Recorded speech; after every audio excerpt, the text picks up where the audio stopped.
पालघर राज्यात गुटखा विक्री आणि भेसळयुक्त खाद्यपदार्थांविरोधात अन्न व औषध प्रशासनाचे आयुक्त तुकाराम मुंढे यांनी धडक मोहीम सुरू केली असताना पालघर जिल्ह्यातील डहाणू परिसरात मात्र खुलेआम गांजा विक्री होत असल्याचा धक्कादायक प्रकार समोर आला आहे। डहाणू पूर्वेतील रामवाडी परिसरात भर दिवसा एका झाडाखाली गांजाची विक्री सुरू असल्याचा व्हिडिओ समोर आला असून या भागात अनेक वर्षांपासून छुप्या पद्धतीने अंमली पदार्थांचा व्यवसाय सुरू असल्याचा स्थानिकांचा आरोप आहे।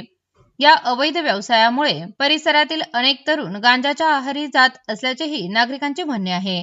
त्यामुळे तरुण पिढीचे भवितव्य धोक्यात येत असून पालकांमध्ये चिंतेचे वातावरण निर्माण झाले आहे। वारंवार तक्रारी करूनही प्रभावी कारवाई होत नसल्याचा आरोप स्थानिकांनी केला आहे।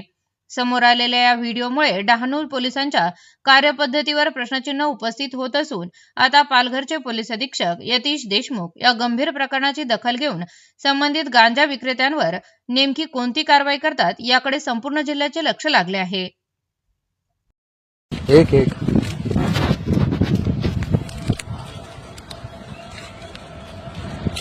खराब है ये सब ऐसा रखे रखे तो वाइट के अंदर व्हाइट ला वो वाला मेरे को दो जान दो।